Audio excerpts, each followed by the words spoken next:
ଭଗବତ ଗୀତାର 100ଟି ବିଚାର ବିଷୟରେ କହିବା। ଏହାକୁ ଜାଣି ଆପଣ ଶ୍ରୀମଦ୍ ଭଗବତ ଗୀତାର ସଠିକ ଅର୍ଥ ବୁଝିପାରିବେ।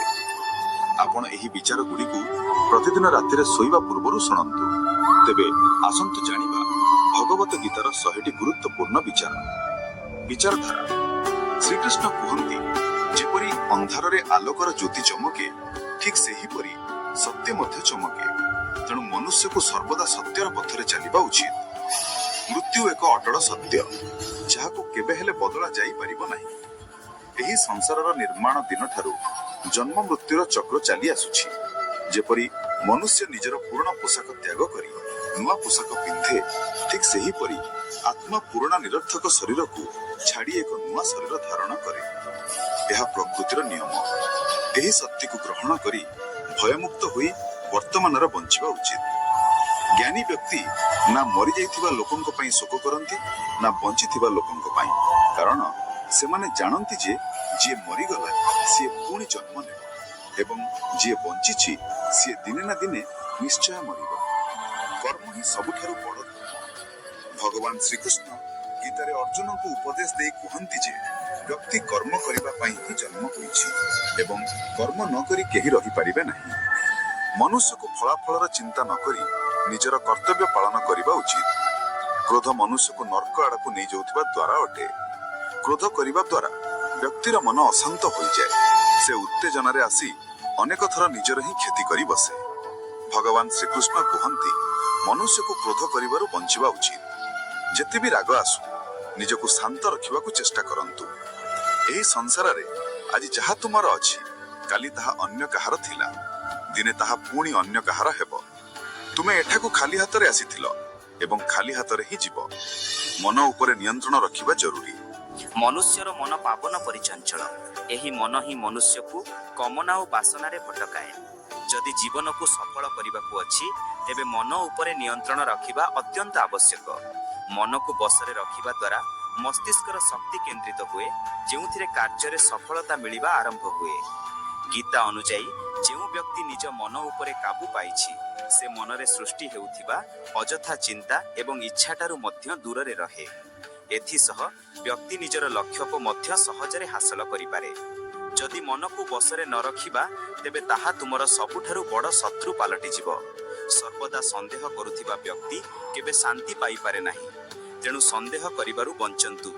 ଅଧିକ ସନ୍ଦେହ କରିବା ଦ୍ୱାରା ମନର ଶାନ୍ତି ଭଙ୍ଗ ହୋଇଯାଏ ଏବଂ ବ୍ୟକ୍ତି ଭ୍ରମିତ ହୋଇ ନିଜର ସମ୍ପର୍କକୁ ନଷ୍ଟ କରିଦିଏ।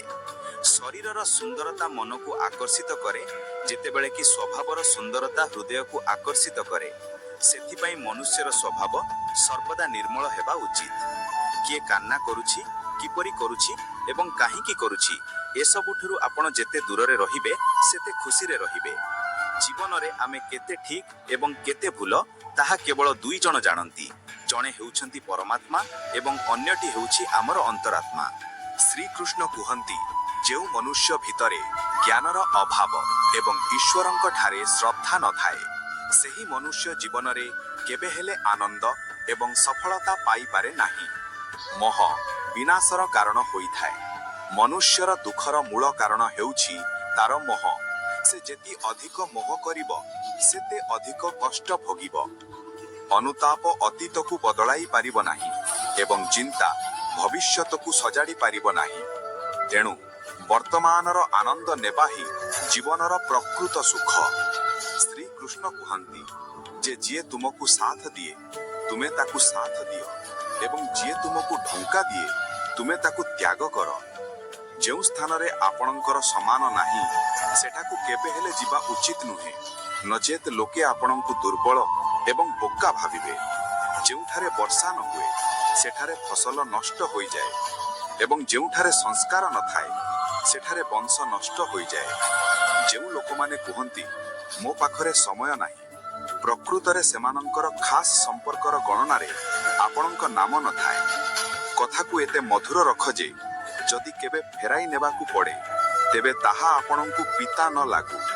ନିଜ ଭିତରେ ଟିକିଏ ସ୍ୱାଭିମାନ ରହିବା ଜରୁରୀ, ନଚେତ୍ ଲୋକେ ଆପଣଙ୍କୁ ସେଠାରେ ବି ଦବାଇବାକୁ ଚେଷ୍ଟା କରିବେ ଯେଉଁଠାରେ ଆପଣଙ୍କର ଅଧିକାର ଅଛି। ଯେ ପର୍ଯ୍ୟନ୍ତ ତୁମେ ନିଜେ ହାରି ନାହଁ, ସେ ପର୍ଯ୍ୟନ୍ତ ଦୁନିଆର କୌଣସି ଶକ୍ତି ତୁମକୁ ହରାଇ ପାରିବା ନାହିଁ। ଦୁର୍ବଳ ତୁମେ ନୁହଁ, ତୁମର ସମୟ ଏବଂ ସମୟ ସମସ୍ତଙ୍କର ବଦଳେ। ତୁମେ କେବଳ ନିଜର କର୍ମ କରୁଥାଅ। ଯିଏ କେବେ ସଙ୍କଟ ଦେଖି ନାହିଁ ସେ ନିଜର ଶକ୍ତି ବିଷୟରେ କେବେ ହେଲେ ଅନୁଭବ କରିପାରିବା ନାହିଁ। ଯେଉଁମାନେ ଅନ୍ୟର କଷ୍ଟକୁ ବୁଝନ୍ତି, ଯେଉଁମାନଙ୍କ ମଠାରେ ଦୟା ଅଛି, ଯେଉଁମାନେ ହୃଦୟରୁ ଭଲ, ସେମାନଙ୍କୁ ପୁନର୍ବାର ଜନ୍ମ ନେବାକୁ ପଡେ ନାହିଁ। କାହାକୁ କିଛି ଦେଇ ଗର୍ବ କର ନାହିଁ। କିଏ ଜଣେ ତୁମେ ଦେଉଛ ନା ପୂର୍ବଜନ୍ମର ଋଣ ସୁଝୁଛ? ଅହଙ୍କାରୀ ମନୁଷ୍ୟର ବଂଶ, ବୈଭବ ଏବଂ ପ୍ରତିଷ୍ଠା ଏହି ତିନୋଟି ହିଁ ନଷ୍ଟ ହୋଇଯାଏ। ବିଶ୍ୱାସ ନହେଲେ ରାବଣ, କୌରବ ଏବଂ କଂସକୁ ଦେଖିପାର। କାହାକୁ ବିଶ୍ୱାସ କରିବାକୁ ହେଲେ ତାଙ୍କ କଥା ଉପରେ ନୁହେଁ, ତାଙ୍କ କାର୍ଯ୍ୟକଳାପ ଉପରେ ଧ୍ୟାନ ଦିଅ। ରାଗ ସମୟରେ ଟିକିଏ ଥମିଯିବା ଏବଂ ଭୁଲ ସମୟରେ ଟିକିଏ ନଇଯିବା ଦ୍ୱାରା ଜୀବନ ଆହୁରି ସହଜ ହୋଇଯାଏ। ଭଗବାନ ଶ୍ରୀକୃଷ୍ଣ କୁହନ୍ତି, ଯେଉଁ ମନୁଷ୍ୟ ମୋତେ ଜାଣେନି ସେ ଜନ୍ମ ମରଣର ବନ୍ଧନରୁ ମୁକ୍ତ ହୋଇଯାଏ। ଯେଉଁ ମନୁଷ୍ୟ ଭାଗବତ ଗୀତାକୁ ପଢି ତାହା ଉପରେ ଅମଳ କରେ ତାର ସମସ୍ତ ଦୁଷ୍କର୍ମର ପ୍ରଭାବ ସମାପ୍ତ ହୋଇଯାଏ। ଯାହା ଭାଗ୍ୟରେ ଅଛି ତାହା ଦୌଡ଼ି ଆସିବ ଏବଂ ଯାହା ଭାଗ୍ୟରେ ନାହିଁ ତାହା ଆସି ମଧ୍ୟ ଦୌଡ଼ି ପଳାଇବ। ଯେପରି ପବନର ଝଟକା ନାଉକୁ ଭଟକାଇ ଦିଏ, ସେହିପରି ମନୁଷ୍ୟର ଇଚ୍ଛା ବୁଦ୍ଧିକୁ ଭଟକାଇ ଦିଏ।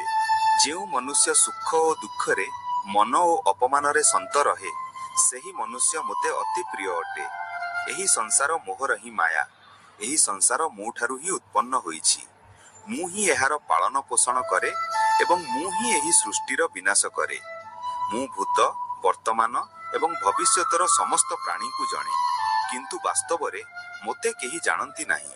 ବୁଝିଲା ଲୋକ ଯେତେବେଳେ ସମ୍ପର୍କ ନିଭାଇବା ବନ୍ଦ କରିଦିଏ, ତେବେ ବୁଝିନେବା ଉଚିତ ଏବଂ ଯିଏ ତାର ଆତ୍ମସମ୍ମାନକୁ କେଉଁଠାରେ ନା କେଉଁଠାରେ ନିଶ୍ଚୟ ଆଘାତ ଲାଗିଛି। ପ୍ରେମ ସର୍ବଦା କ୍ଷମା ମାଗିବାକୁ ପସନ୍ଦ କରେ ଏବଂ ଅହଙ୍କାର ସର୍ବଦା କ୍ଷମା ଶୁଣିବାକୁ ପସନ୍ଦ କରେ। କର୍ମ ହିଁ ତୁମର ପରିଚୟ, ନଚେତ୍ ଗୋଟିଏ ନାମର ଏଠାରେ ହଜାର ହଜାର ଇନସାନ ଅଛନ୍ତି। ଭଲ କର୍ମ କରିବା ସତ୍ତ୍ୱେ ମଧ୍ୟ ଲୋକେ କେବଳ ତୁମର ଖରାପ କଥା ହିଁ ମନେ ରଖିବେ। ତେଣୁ ଲୋକେ କଣ କୁହନ୍ତି ସେଥିପ୍ରତି କେବେ ଧ୍ୟାନ ଦିଅ ନାହିଁ। ଯେତେ ଦୂର ସମ୍ଭବ ନୀରବ ରହିବା ଭଲ, କାରଣ ସବୁଠାରୁ ଅଧିକ ପାପ ମନୁଷ୍ୟକୁ ତାର ଜିଭ ହିଁ କରାଏ। କାହାକୁ ଧୋକା ଦେବା ଏକ ଋଣ ଅଟେ, ଯାହା ଆପଣଙ୍କୁ ଅନ୍ୟ କାହା ହାତରେ ଦିନେ ନା ଦିନେ ନିଶ୍ଚୟ ମିଳିବ। ଏକ ଭଲ ଦୃଷ୍ଟି ସେହି ଯାହା କେବଳ ନିଜର ଦୋଷ ଏବଂ ଅନ୍ୟର ଗୁଣକୁ ଖୋଜେ। କେବେ ହେଲେ ସେହି ବ୍ୟକ୍ତି ଉପରେ ଭରସା କର ନାହିଁ ଯିଏ ସମୟ ସହିତ ନିଜ ସ୍ୱଭାବ ବଦଳାଇ ଦିଏ। ଜୀବନରେ କେବେ ହେଲେ କାହା ସହିତ ନିଜକୁ ତୁଳନା କର ନାହିଁ। ତୁମେ ଯେପରି ଅଛ ସର୍ବଶ୍ରେଷ୍ଠ ଅଛ। ସମସ୍ତଙ୍କୁ ନିଜ ଜୀବନ ବଦଳାଇବା ପାଇଁ ସମୟ ମିଳେ, କିନ୍ତୁ ସମୟ ବଦଳାଇବା ପାଇଁ ପୁନର୍ବାର ଜୀବନ ମିଳେ ନାହିଁ। ଯାହା ହେବାର ଅଛି ତାହା ହୋଇକରି ରହେ ଏବଂ ଯାହା ନ ହେବାର ଅଛି ତାହା କେବେ ହେଲେ ହୁଏ ନାହିଁ। ଏପରି ନିଶ୍ଚୟ ଯାହାଙ୍କ ବୁଦ୍ଧିରେ ଥାଏ ତାଙ୍କୁ ଚିନ୍ତା କେବେ ହେଲେ ଘରେ ନାହିଁ। ଉତ୍ତମ ଉଦ୍ଦେଶ୍ୟରେ କରାଯାଇଥିବା କାମ କେବେ ହେଲେ ବ୍ୟର୍ଥ ଯାଏ ନାହିଁ ଏବଂ ତାର ଫଳ ଆପଣଙ୍କୁ ନିଶ୍ଚୟ ମିଳେ। ଜୀବନର ସବୁଠାରୁ ବଡ଼ ଭୁଲ ସେହି ଅଟେ ଯେଉଁ ଭୁଲରୁ ଆମେ କିଛି ଶିଖିପାରୁନାହୁଁ। ତୁମେ ଆଜି ଯାହା ବି କର୍ମ କରୁଛ ତାର ଫଳ ତୁମକୁ କାଲି ମିଳିବ ଏବଂ ଆଜି ଯାହା ତୁମ ପାଖରେ ଅଛି ତାହା ତୁମ ଦ୍ୱାରା କରାଯାଇଥିବା କର୍ମର ଫଳ। ଯେଉଁ ମନୁଷ୍ୟ ଶ୍ରଦ୍ଧା ଭାବରେ ମୋର ଭକ୍ତି କରେ, ମୁଁ ତାକୁ ସେହି ସବୁ ଜିନିଷ ଦିଏ ଯାହା ତା ପାଖରେ ନାହିଁ ଏବଂ ଯାହା ତା ପାଖରେ ଅଛି ମୁଁ ତାର ରକ୍ଷା ମଧ୍ୟ କରେ। କାହାକୁ, କେବେ ଏବଂ କେତେ କହିବା, ଯଦି ତୁମେ ଏହା ବୁଝିଗଲ ତେବେ ତୁମେ ନିଜ ଜୀବନରେ ସାର୍ଥକ ହୋଇସାରିଛ। କଣ କହନ୍ତି, ଜୀବନରେ କେବେ ସୁଯୋଗ ମିଳିଲେ କାହା ପାଇଁ ସାରଥୀ ହୁଅ, ସ୍ୱାର୍ଥୀ ନୁହଁ। ଧର୍ମରେ ପରିପୂର୍ଣ୍ଣ ହୃଦୟ ଧର୍ମର ପରାମର୍ଶ ଦିଏ ଏବଂ ଅଧର୍ମରେ ପରିପୂର୍ଣ୍ଣ ହୃଦୟ ଅଧର୍ମର ପରାମର୍ଶ ଦିଏ। ମଣିଷ ଏଥିପାଇଁ ଦୁଃଖୀ ନୁହେଁ ଯେ ସେ ଈଶ୍ୱରଙ୍କୁ ମାନେ ନାହିଁ। ମଣିଷ ଏଥିପାଇଁ ଦୁଃଖୀ କାରଣ ସେ ଈଶ୍ୱରଙ୍କ କଥା ମାନେ ନାହିଁ। ସମୟ ଆସିଲେ ସମସ୍ତଙ୍କୁ ମିଳେ। ସମୟ ପୂର୍ବରୁ ଚାହିଁବା ହିଁ ଦୁଃଖର କାରଣ ହୁଏ। ସେମାନେ ମୂର୍ଖ ଯେଉଁମାନେ ପ୍ରେମକୁ ଅଯଥା କଥା ବୋଲି କୁହନ୍ତି। ପ୍ରେମ ଏହି ସଂସାରର ମୂଳ ଅଟେ। ଏଥିରୁ ହିଁ ସଂସାର ସୃଷ୍ଟି ହୋଇଛି। ସମ୍ପର୍କରେ ନିୟମିତ ଦୂରତା ସମ୍ପର୍କକୁ ଯୋଡ଼େ ଏବଂ ଅନିୟମିତ ଦୂରତା ସମ୍ପର୍କକୁ ଭାଙ୍ଗିଦିଏ। ମନୁଷ୍ୟ ନିଜ ବିଶ୍ୱାସରୁ ହିଁ ନିର୍ମିତ ହୁଏ। ଯେପରି ସେ ବିଶ୍ୱାସ କରେ ସେ ସେପରି ହୋଇଯାଏ। ଏହି ସଂସାରରେ ଭାଗ୍ୟରୁ ଅଧିକା ଏବଂ ସମୟ ପୂର୍ବରୁ ନା କାହାକୁ ମିଳିଛି ନା କେବେ ମିଳିବ। ଜଣେ ବାଣୀକୁ ସଂଯମାରେ ରଖିବା ଅନିବାର୍ଯ୍ୟ। କାରଣ ବାଣୀରେ ଦିଆଯାଇଥିବା କ୍ଷତ କେବେ ଭରି ହୁଏ ନାହିଁ। କୃଷ୍ଣ କୁହନ୍ତି, ଧର୍ମ ପାଇଁ ଲଢ଼ିବା ଶିଖ, ଅଧର୍ମୀର କଳା ହେବା ଶିଖ ଏବଂ ଆପଣା ଲୋକଙ୍କ ପାଇଁ ତ୍ୟାଗ କରିବା ଶିଖ। ସତ୍ୟ ସବୁବେଳେ ପାଣିରେ ତେଲର ଏକ ବୁନ୍ଦା ପରି ହୋଇଥାଏ। ଯେତେ ବି ଅସତ୍ୟର ପାଣି ପକାନ୍ତୁ, ତାହା ସବୁବେଳେ ଉପରେ ହିଁ ଭାସେ। ନିଜ ଜୀବନରେ କେବେ ହେଲେ ନ କାହାକୁ ଆନନ୍ଦରେ ବଚନ ଦିଅନ୍ତୁ, ନ କ୍ରୋଧରେ ଉତ୍ତର ଦିଅନ୍ତୁ, ନ ଦୁଃଖରେ କେବେ ନିଷ୍ପତ୍ତି ନିଅନ୍ତୁ। କୌଣସି ବ୍ୟକ୍ତି ଯଦି ଲକ୍ଷ୍ୟ ଜିନିଷ ଜାଣିଥାଉ, ସେ ଯଦି ସମଗ୍ର ଜଗତକୁ ଜାଣିଥାଉ, କିନ୍ତୁ ଯଦି ସେ ନିଜକୁ ଜାଣେ ନାହିଁ, ତେବେ ସେ ଅଜ୍ଞାନୀ। ଯଦି କେହି ଆପଣଙ୍କୁ ଠକୁରାଇ ଦିଏ, ତେବେ ଖରାପ ମନାନ୍ତୁ ନାହିଁ, କାରଣ ସେମାନେ ବାସ୍ତବରେ ଆପଣଙ୍କ ମୂଲ୍ୟ ଜାଣନ୍ତି ନାହିଁ। ଯେଉଁ ସମ୍ପର୍କ ଆମକୁ କାନ୍ଦାଇ ଦିଏ, ତାହାଠାରୁ ଗଭୀର କୌଣସି ସମ୍ପର୍କ ନାହିଁ ଏବଂ ଯେଉଁ ସମ୍ପର୍କ ଆମକୁ କାନ୍ଦୁଥିବାର ଛାଡ଼ି ଦିଏ, ତାହାଠାରୁ ଦୁର୍ବଳ କୌଣସି ସମ୍ପର୍କ ନାହିଁ। ସବୁବେଳେ ଶାନ୍ତ ରୁହନ୍ତୁ। ଏଥିରେ ଆପଣ ନିଜ ଜୀବନରେ ନିଜକୁ ବହୁତ ମଜବୁତ ପାଇବେ, କାରଣ ଲୁହା ଥଣ୍ଡା ହେଲେ ହିଁ ମଜବୁତ ହୁଏ, କିନ୍ତୁ ଗରମ ହେଲେ ତାକୁ କୌଣସି ବି ଆକାରରେ ଢାଳି ହୁଏ। କୌଣସି ବିପତ୍ତି ସମୟରେ ଆପଣଙ୍କୁ ବଞ୍ଚାଇବେ ଆପଣଙ୍କ ଜ୍ଞାନ, ଆପଣଙ୍କ ବିନମ୍ରତା, ଆପଣଙ୍କ ବୁଦ୍ଧି, ଆପଣଙ୍କ ଭିତରର ସାହସ, ଆପଣଙ୍କ ଉତ୍ତମ କର୍ମ, ସତ କହିବାର ଅଭ୍ୟାସ ଏବଂ ଈଶ୍ୱରଙ୍କ ଠାରେ ବିଶ୍ୱାସ। କଷ୍ଟକର ସମୟରେ ବ୍ୟକ୍ତି ଏକୁଟିଆ ହୋଇଯାଏ, କିନ୍ତୁ କଷ୍ଟ ଯୋଗୁଁ ସେହି ବ୍ୟକ୍ତି ମଜବୁତ ହୋଇଯାଏ। ଯିଏ ଆପଣଙ୍କୁ ସମ୍ମାନ ଦିଏ, ସେହି ବ୍ୟକ୍ତିକୁ ହିଁ ସମ୍ମାନ ଦିଅନ୍ତୁ। ଦେଖିକରି ମୁଣ୍ଡ ନୁଆଇବା କାପୁରୁଷତାର ଲକ୍ଷଣ ଅଟେ। ଦୁନିଆରେ ଆମ ସାମ୍ନାରେ ଯେଉଁ ପରିସ୍ଥିତି ଆସୁ, ଗୋଟିଏ କାମ କରନ୍ତୁ, ନିଜ ଜୀବନକୁ ଉପରବାଲଙ୍କୁ ସମର୍ପି ଦିଅନ୍ତୁ। ଭଗବାନଙ୍କ ଉପରେ ବିଶ୍ୱାସ ସେହି ଶିଶୁ ପରି କରନ୍ତୁ, ଯାହାକୁ ଆପଣ ଆକାଶରେ ଉପରକୁ ଫିଙ୍ଗିଲେ ସେ ହସେ, ଡରେ ନାହିଁ, କାରଣ ସେ ଜାଣେ ଯେ ଆପଣ ତାକୁ ତଳେ ପଡ଼ିବାକୁ ଦେବେ ନାହିଁ। ଯେଉଁ ସମ୍ପର୍କ ଆମକୁ କାନ୍ଦାଇ ଦିଏ, ତାହାଠାରୁ ଗଭୀର କୌଣସି ସମ୍ପର୍କ ନାହିଁ ଏବଂ ଯେଉଁ ସମ୍ପର୍କ ଆମକୁ କାନ୍ଦୁଥିବାର ଛାଡ଼ି ଦିଏ, ତାହାଠାରୁ ଦୁର୍ବଳ କୌଣସି ସମ୍ପର୍କ ନାହିଁ। ସବୁବେଳେ ଶାନ୍ତ ରୁହନ୍ତୁ।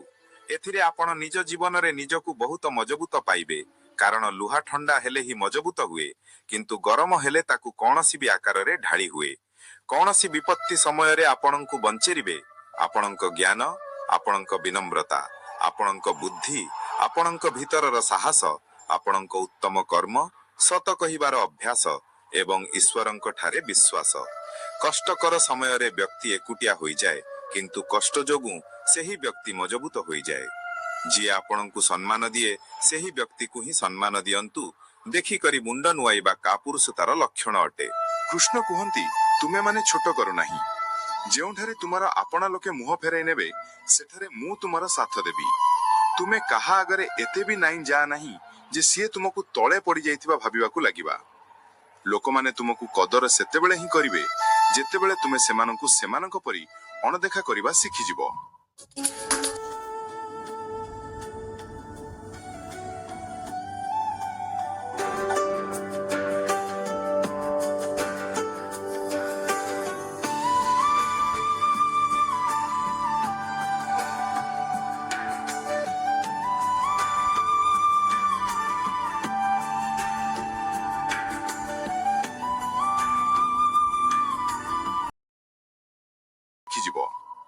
ଯେଉଁ ସମ୍ପର୍କ ଆମକୁ କନ୍ଦାଇ ଦିଏ, ତାହାଠାରୁ ଗଭୀର କୌଣସି ସମ୍ପର୍କ ନାହିଁ।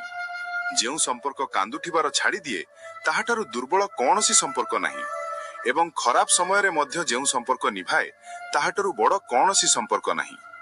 କୃଷ୍ଣ କୁହନ୍ତି, ଯିଏ ଭବନାକୁ ବୁଝେ ସିଏ ଆପଣା ଏବଂ ଯିଏ ଭବନାଠାରୁ ଦୂରରେ ଥାଏ ସିଏ ପରା। ଯିଏ ଦୂରରେ ରହିବି ପାଖରେ ଥାଏ ସିଏ ଆପଣା ଏବଂ ଯିଏ ପାଖରେ ରହିବି ଦୂରରେ ଥାଏ ସିଏ ପରା। ମନୁଷ୍ୟ ସବୁବେଳେ ନିଜ ଭାଗ୍ୟକୁ ଦୋଷ ଦିଏ, ଏହା ଜାଣି ମଧ୍ୟ ଯେ ଭାଗ୍ୟଠାରୁ ବି ଉଚ୍ଚରେ ତାର କର୍ମ ଅଛି, ଯାହା ତାର ନିଜ ହାତରେ ଅଛି। ଜଣେ ବୁଝିଲା ବ୍ୟକ୍ତି ସିଏ ଯିଏ ଅନ୍ୟମାନଙ୍କୁ ଦେଖି ସେମାନଙ୍କର ବିଶେଷତାରୁ ଶିକ୍ଷା ଗ୍ରହଣ କରେ। ସେ ସେମାନଙ୍କ ସହିତ ତୁଳନା ବା ଈର୍ଷା କରେ ନାହିଁ।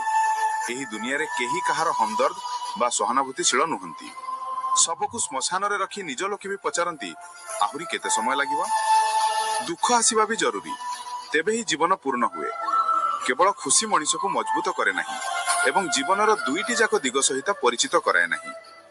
ଭଗବାନ ଶ୍ରୀକୃଷ୍ଣ କୁହନ୍ତି, ମନର ଶାନ୍ତି ଠାରୁ ବଳି ଏହି ସଂସାରରେ ଆଉ କୌଣସି ସମ୍ପତ୍ତି ନାହିଁ।